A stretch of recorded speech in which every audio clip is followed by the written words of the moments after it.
1776, the unanimous declaration of the 13 United States of America. When in the course of human events it becomes necessary for one people to dissolve the political bands which have connected them with another, and to assume among the powers of the earth the separate and equal station to which the laws of nature and of nature's God entitle them, a decent respect to the opinions of mankind requires that they should declare the causes which impel them to the separation. Hear, hear. We hold these truths to be self-evident, that all men are created equal, that they are endowed by their Creator with certain unalienable rights, that among these are life, liberty, and the pursuit of happiness, that to secure these rights, governments are instituted among men, deriving their just powers from the consent of the governed, that whenever any form of government becomes destructive of these ends, it is the right of the people to alter or to abolish it, and to institute new government, laying its foundation on such principles and organizing its powers in such form as to them shall seem most likely to affect their safety and happiness. Prudence, indeed, will dictate that governments long established should not be changed for light and transient causes, and accordingly all experience hath shown that mankind are more disposed to suffer while evils are sufferable than to right themselves by abolishing the forms to which they are accustomed. But when a long train of abuses and usurpations, pursuing invariably the same object, evinces a design to reduce them under absolute despotism, it is their right, it is their duty to throw off such government and to provide new guards for their future security. Hear, hear. Hear, hear. Such has been the patient sufferance of these colonies, and such is now the necessity which constrains them to alter their former systems of government.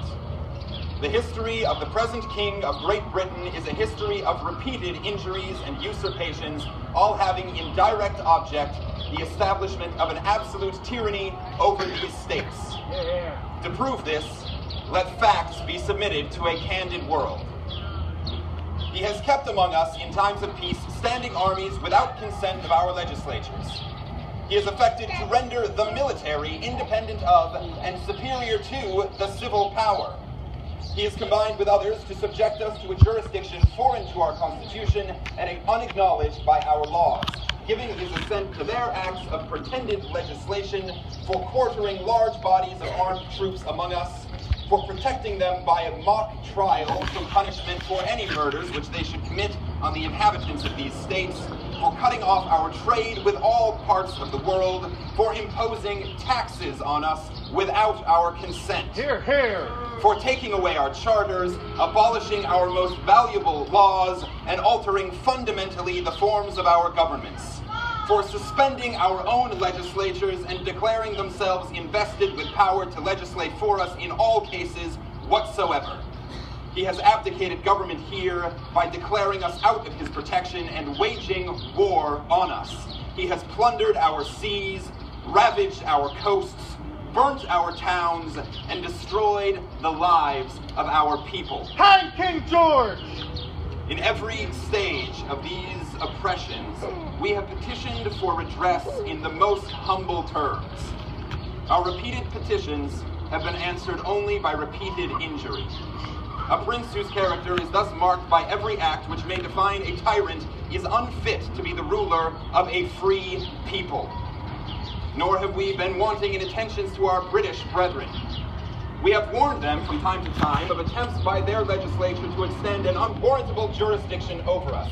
We have reminded them of the circumstances of our emigration and settlement here. We have appealed to their native justice, and we have conjured them by the ties of our common kindred to disavow these usurpations, which would inevitably interrupt our connections and correspondence. They too have been deaf to the voice of justice. We must therefore acquiesce in the necessity which denounces our separation and hold them as we hold the rest of the mankind. Enemies in war, in peace, friends.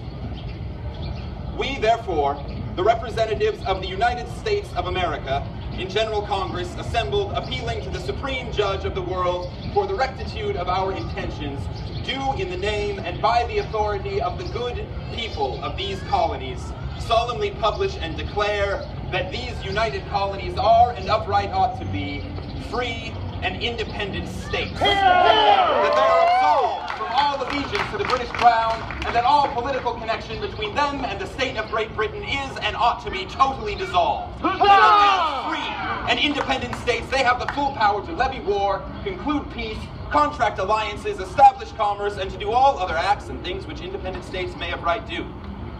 And for the support of this declaration, with a firm reliance on the protection of divine providence, we mutually pledge to each other our lives, our fortunes, and our sacred honor. Huzzah! Huzzah!